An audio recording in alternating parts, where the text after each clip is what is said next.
Hello and welcome back to Inquisitor Martyr. Last time we started the Faith Undone Priority Assignment, and we'll just keep running that.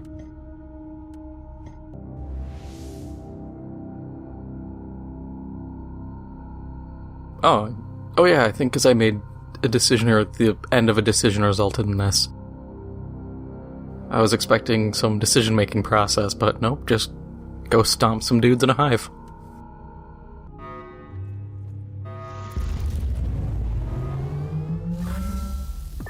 Thousand worlds, 100,000 wars. There is no respite. There is nowhere to hide. Across the galaxy, there is only war.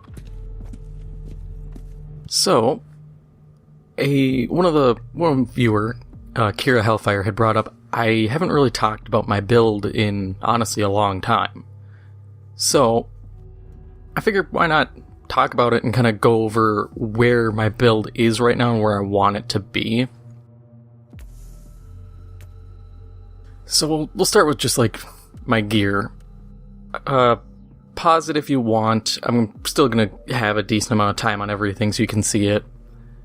This neural implant, I need to get rid of this. The only reason I'm keeping it is the loot quality, because I'm still trying to get the quality and quantity to give me good gear.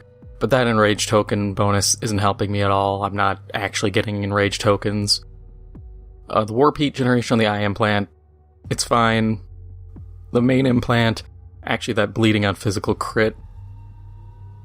Yeah, that's good because I'm thinking of my abilities. My circle ability does like the purple shockwave kind of thing, and that can inflict bleed, I believe, is how I tricked it out. Every ability I give, I believe, cost reduction and duration, otherwise it's damage up. And then I just kind of backfill. Usually I put like armor sundering on stuff. Armor, yeah, shows you how well I have this filled out. I could probably replace this at any point in time. I'd like to. I just want to make sure I have something that gives me the extra casting slot. Stun mine, once again, enrage, kind of the problem here is I need enrage, otherwise these two are worthless. It's once again just the loot quality or quantity on this one. I could re-roll it. I've contemplated it, but you never know. Oh, actually I do have an enrage generation. 71% chance to get an enrage token on kill. Well, damn. Even I didn't even know this. Is it worth it? Maybe. It's got the loot quality, so I guess all of this does synergize decently well. But that's only, 4.3 damage per token, unless I'm just nuking a bunch of, like, gobblers or something. It's not paying out too well. The inoculator, I don't know how much shock I actually can inflict, so that's kind of moot. I could get away with potentially re-rolling that. The energy shield, that's a good thing to have, because that gives me a tiny buffer. Pyrokinetic staff, the HP gain on critical hit, and the loot quantity. That loot quantity is insane, but the HP on critical hit is really big for me, plus being, when I go to my passives, almost the entire pyro tree filled out. I kind of want to keep that synergy for the time being. Even though I have abilities that are pyro, but just to keep more things that utilize it. Signum, this one's, just the loot quality. Otherwise, 22% damage bonus when surrounded. My suppression does go low, so it is kind of useful. But at the same time, I'm not too big on that. I'd rather have something a little more useful. Fear on critical hits, useful. Range damage bonus, everything I do is ranged. Suppression damage for burning effects. Well, I do a lot of burning effects, so that's all useful. Signum of Toxins. Honestly, this is kind of butt cheeks, because I don't have any poison abilities. I don't even think I can poison outside of having to mess with the effects on some of my stuff. I'd have to double check, but I don't think I can at all poison. Which is unfortunate, because that's 3 parts of this ability I can't really benefit from. And then if we just check these, telekinetic rod, less damage for enemies who have debuffs. Actually, that's really useful. Considering how many debuffs I can land, that's really good. These are just kind of... I think it's... I want to say the bleeding on physical skill hit was meant to synergize with the telekinetic rod, because I want to say it does physical. Let's see. Nope, warp, I'm stupid. And heat? No, what? Okay, I'll take it. It shows you how little I use these one-handed staves, that I don't even know what they do. Another enrage token thing. Actually, I wish... You know what? We're gonna swap these out, because I'm not benefiting. There. Now I have 71% chance to get a token on kill, and a 90% chance to get a token on kill. So I should be getting tokens every time I get a kill. And then this sword that... actually it's already filled out, cool. It's not that great either. As for passives, I started going into range combat because all my abilities are considered ranged. So, free damage is free damage. The only thing that sucks is like that, overheat mastery.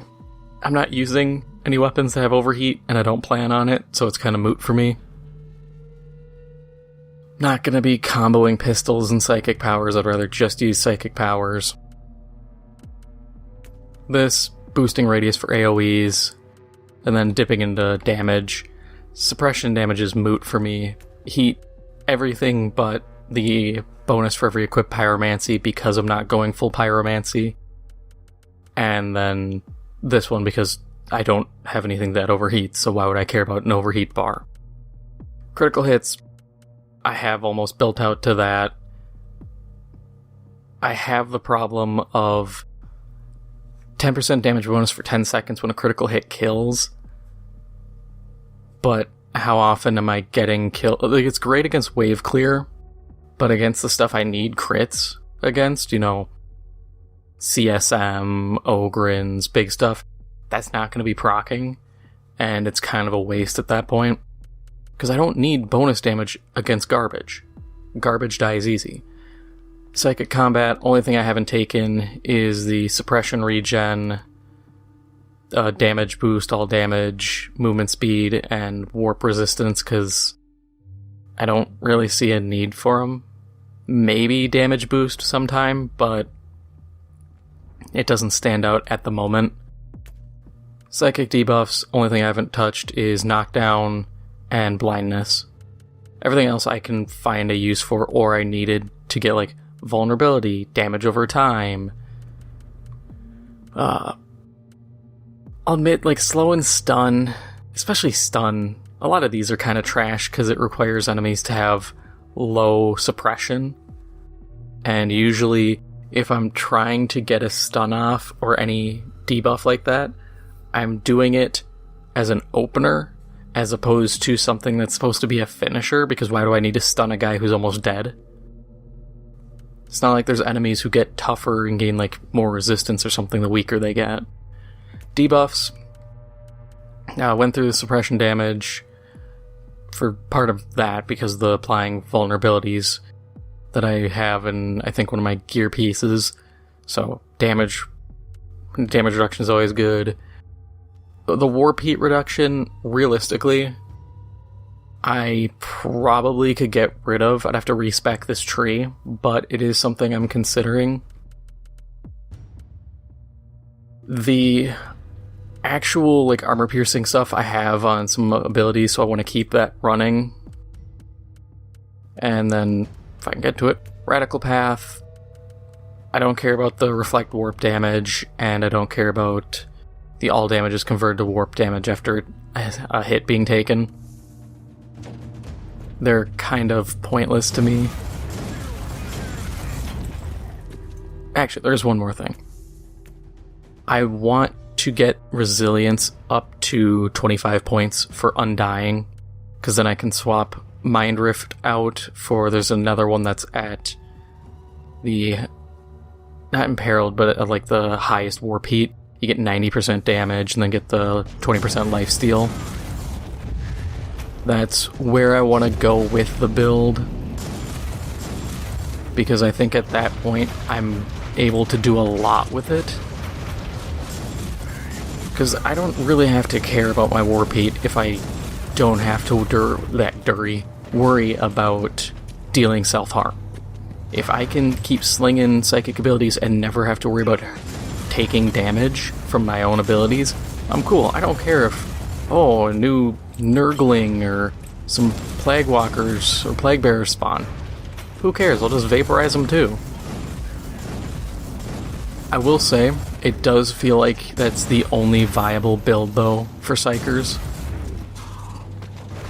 Maybe you could mess with, like, a weird Enrage token build, but I don't know, at that point, it's less of your skills and more of just what abilities you're able to scrape together.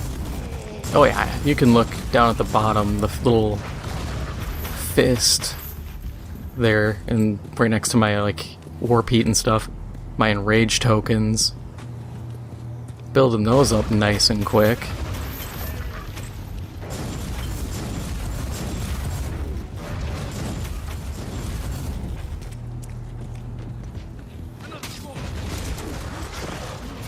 Are those supposed to go away? Up to 20? Wow, that was fast.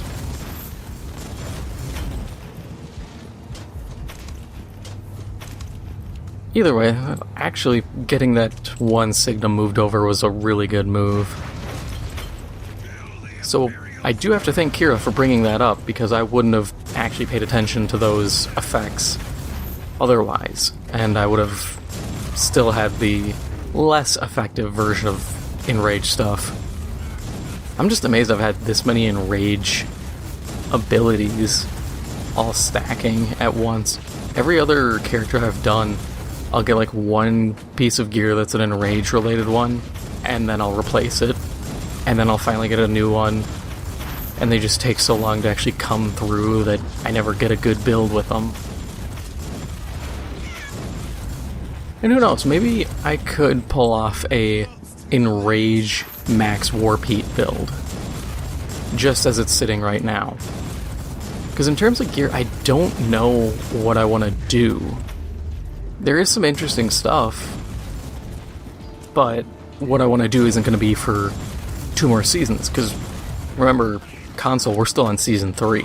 PC's on Season 5, and in Season 5 they finally release Seasons 1, 2, and 3 exclusive gear, and they retool it, so like, Season 2, it was Season of the Inferno, and a bunch of the gear was like, hey, if the enemy has an Inferno buff or debuff, you can then utilize that and deal this bonus effect.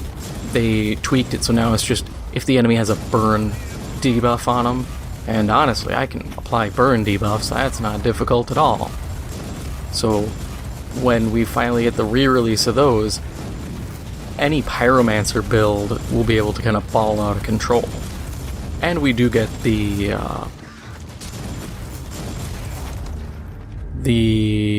oh my god, I'm drawing a blank. You know what? I'm just gonna look at it.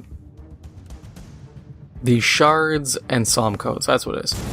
We get the Seasons 1, 2, and 3 psalm codes and shards returning, but, you know, we're still waiting on that, so God knows when that'll be. And I do think part of it is the devs are holding off because of the, I guess, the re-release of the game. Their, you know, next-gen update. I think they're just gonna stall and be like, okay, we'll just wait till then. If they do something stupid and be like, oh hey, we're just not gonna update the last gen version and you have to buy the new version, I better be getting a discount, because I'm gonna be pretty butt frustrated if I'm not. You know, it doesn't have to be free, it would be nice. Mostly because what's being added, from what I can tell, is completely pointless.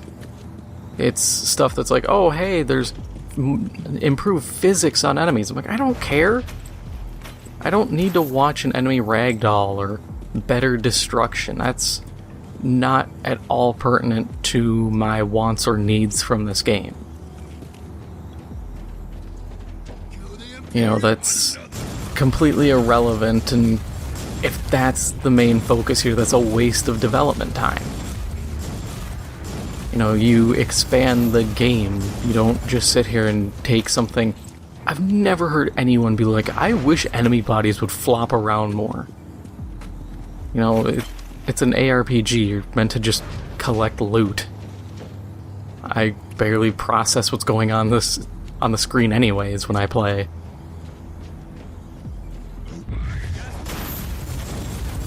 But yeah, I just hope that the update comes soon. I'm hearing August. At least some people in the comments have been saying August. It'd be cool. Do I have hope for that? You never know. The devs don't say anything on the forums.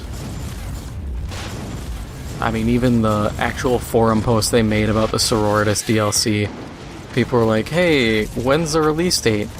And apparently they mentioned it somewhere, but they never actually updated their original post about the Sororitas. And you just have people in the comments on it, or other posters who are like, they already gave a date. I'm like, and they can use the edit button to also put, hey, this is coming, blah. You can't tell me their community manager is that swamped that they can't take 2 minutes to go to one of the top posts, hit edit, copy paste a line, and get out. I am being a bit reductive in that, but you know, it's within their job description and purview. It's not that difficult to do. You can't tell me their King Arthur game is keeping them that busy that they're just like dwelling in that forum. But yeah, back with the build. One thing that kind of bugs me, and you might have noticed this looking at my gear, one hand and two hand, like, staves and rods. It's a stick. What? Why is one stick exclusively two hand and one stick one hand? You know, it's not a gun. A gun I can understand having one hand or two hand, but a stick is a stick. Its limitations are pretty self-explanatory here. The only time you're going to struggle holding a stick in one hand is if you got some wimpy arms or it's a big stick. And these aren't that big. This is average, you know, probably the guy's height, so you're looking at normal, like, bow staff. Hell, I've used a bow staff. They're not that heavy. Even with a bunch of weighted crap on the end. The way he's holding it, it's not like he's trying to spin it around. He just kind of points and goes Shazam and people explode. I get it from a game standpoint. I just wish it was... I don't know. I wish there was something better, because like the other staff I have, I'd love to use some of these. But like, look at that. Oh wait, that was actually the melee, my bad. But like, the effect, I think this is cool. But I also don't want to use a stupid sword. I do wonder, because thinking out loud here, could I use two different staffs? Because hear me out, if I could, I might do it. My guy would look like an absolute moron just carrying two sticks around. But it would be interesting. I'll have to see, because if I can get another, like, relic staff, I'll just dual hand it and walk around like a numbnuts.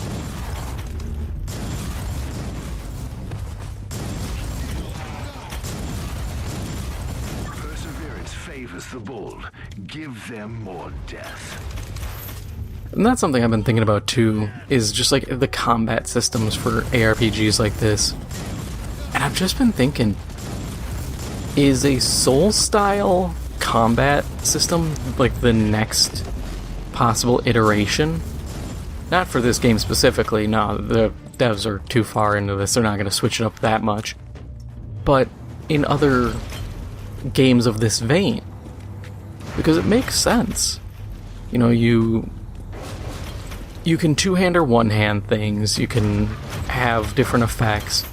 I mean, Elden Ring, I think, has definitely switched the game up. Oh, the one room I was like, oh, there's not going to be anybody there. Turns out it has people there. But like that system of combat, I think, is a lot more engaging. The only problem is you can't have a ton of abilities. But I think you could still do, you know, a light attack, a heavy attack, you know, R1, L1, or R1, R2, and then like an L1 ability. Hell, if you don't have blocking, you could do an L2 as well. You can kind of do that. If you have firearms, square becomes reload. If you don't, that can be another ability or an item use. It does end up becoming very Souls-like, but I think that's kind of what has to be done, is people have to really start looking at other games and other combat systems and saying, hey, can we utilize this in our own game? You know, it's not what you expect, but I think that's kind of what you have to start doing, is start reaching for things that aren't the expected result or the expected style.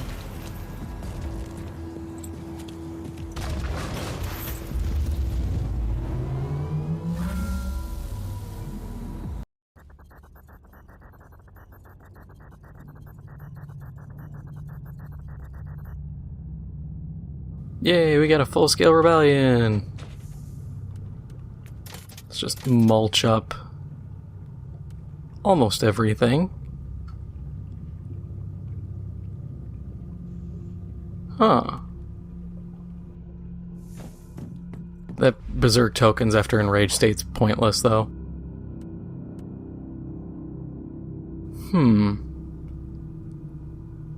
We could do this. It's not great. Oh, it's a one-handed staff. Never mind. I got too full of myself there. Ah, the loot quantity. Like I said, the loot quantity is what's killing me. Because it would be nice, but also the biomancy psychic power boost is not helping me at all. Warp heat based on enemy type of kill, not useful. That's not very useful either. Move this over here. I'm saving a lot of this stuff so I can transfer it over when this character stops becoming seasonal. Because at that point, you know, I can just move it all, store it if need be. Because, like, all these solemn codes and shards I can use later. All the intel I can use, it's all stuff that I can find a use for either on this character or whoever I play next.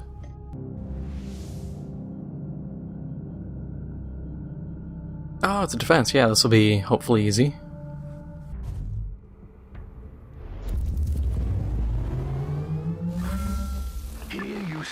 With a blissfully simple task at hand.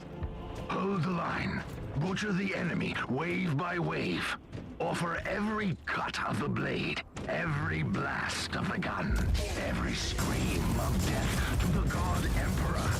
You will have some resources for the defense. Use them well. Give me all the stuff.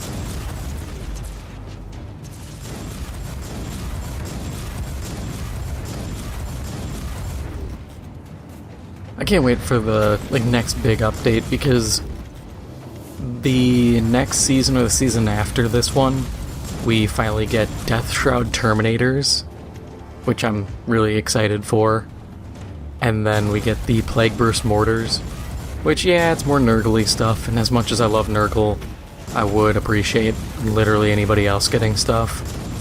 But for the time being, I'll take it. You know, it's more stuff to deal with. More enemies is always a good thing. And honestly, because of how much they're focusing on Nurgle in this game, it is cool to see this stuff get added. Haven't heard anything new about Space Marine 2, though. Still hoping that pans out well.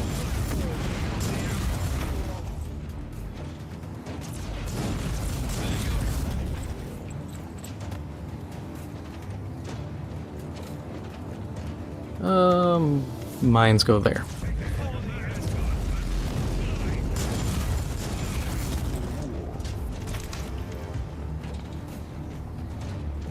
I have been wondering, though, where this game is going to go after the Sororitas. I think I've mentioned it before, but it is something that I'm curious about. Because, there are possible things, I think, for characters, but I don't know. See, there'd be cool ones like a proper Lord Inquisitor, or someone who can summon stormtroopers or something, but that starts stepping on the toes of the Tech Adept. Even though I would rather see the Tech Adept be more of, hey, your summons are a bit more constant, while a Lord Inquisitor or Commissar is more of, hey, you're just gonna summon dudes who will die. You know, they're meat shields who will deal damage and die horrifically, and that's okay. Because I think that would be fun. You know, you can have abilities to summon more guys, or you can summon or provide buffs. Because that's one thing, the Tech Adept, love the Tech Adept to death, love summoning classes. But, man, most of their stuff is crap. Seriously, you can get a turret, air quoting there, turret, that lets you summon, it's like a buffing turret, and the whole time I'm looking at it going, so what is the good part about this? Because it's stationary, and this isn't a game where I'm, you know, other than defense missions, I'm not stationary for long. You know, it's a pretty clear thing that I don't sit around in one position long enough to benefit from such a thing, so why would I want that? Time to rearm and regroup your defenses, Inquisitor. The carnage. You know, if I'm going to use an ability that plants something on the ground and has it immobile, I would rather get a turret. Because a turret, at least, is a pretty solid thing. It can defend itself. A tarantula turret, you know, that's a far better option that gives you a lot more versatility, I think. Because otherwise, yeah, I see a point. You can heal your guys, which unto itself is a useful effect. You know, hey, you can keep your bots in better shape and have them not die instantly. But at the same time, I don't... It's the classic thing of, I don't have to worry about them dying if I can kill the enemy faster. I guess if you're caught in some protracted, just absolute slugfest kind of grinding each army or each force to dust, yeah. You know, there's something to be said in those instances. having that extra regen will save you. Wow, I took a lot of damage there. I didn't realize that. No more exploring for me. We're sitting here.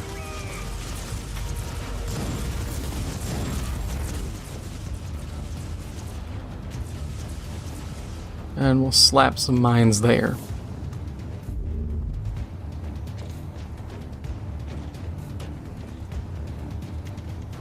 But I feel like that's kind of a curse a lot of games do face when they do things like this. And I do think part of it is the abilities still do have a lack of customization. I mean, look at Path of Exile. Path of Exile, you can do some absolutely cracked things with it because of how the gem system works. Now, would that necessarily work in a 40k game? Maybe if you're, like, if it's you play as Chaos, yeah, you could just label anything a blessing of a Chaos God, or a mutation. Blessed be the one who revels in slaughter in the name of the God Emperor. There is more to come. You know, you could sit there and be like, oh, you get Noodly Arm. And then there's all these different blessings that would give you, like, oh, your melee attack, if this is slotted to one, gets fire damage, and Mark of Corn increases damage, and Slanesh boosts attack speed, something like that. You could do a bunch of kind of gems that let you customize things a lot. And I mean, you could even do it in this as Inquisitors and as the Empire. All you'd have to do is say it's like purity seals. You know, oh, these purity seals combine to give you this. Oh, you know, weapons, you can say, oh, it's a master craft, and all this stuff. You can honestly just BS it any way you need. It's just the matter of how would it work, how would it pull into this game, and of course balance. Because God knows. One thing I will say that's good about this game is it's not like Diablo, where Diablo, you can get some dumb as hell builds going. I used to run a Berserker, or Barbarian is what it was, and I just used the, you know, the spinny, like, top move where you just spin to win and slap dudes? I used to run that, and then summoning the 3 spirits, because I had, like, enough.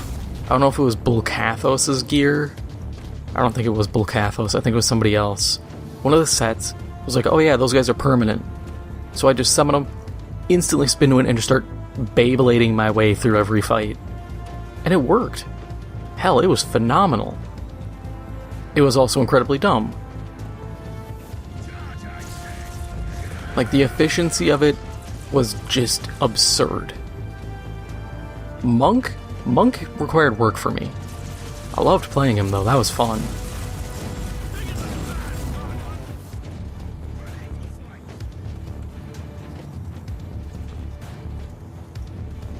That said, I do appreciate how, in this game, every class, even though some are definitely not suited for it, every class is just like, yeah, if you want to sit around and go melee, go for it. You want to be a melee tech adept? You know, if you die, it's your funeral, but yeah, go for it. You want to be a melee assassin? Hope you build your dodge out to the ends of the earth here, but you can do it. You want to be a melee crusader? Grab a shield and just not die because you're going to deflect everything.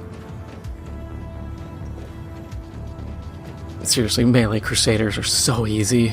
Crusaders in general are just this most stupidly easy class. They get the best weapons. Nah. We don't need to search the rest of the place. If we're being real, I already got the one shrine.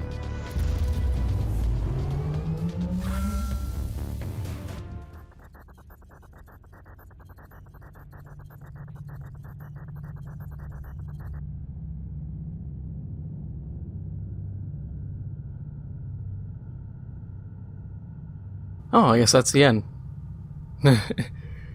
Success level low. I don't even know if you can have a high success level on that. If you can, I don't think I've ever done it. They really need to actually add a few more decisions so that you can gain or lose success and mess with the collateral damage a bit. Because otherwise, it feels like it's just like, yeah, you made 2 decisions, hope they were the good ones. Cosmic Trail. Or Arctic Trail Cosmetic. Oh yeah, now that I think about that. But that is all for now. If you enjoyed this episode, make sure to hit the like button. It helps out the channel a lot. And if you haven't already, make sure to hit the subscribe button. Thank you for watching, and I'll see you in the next one.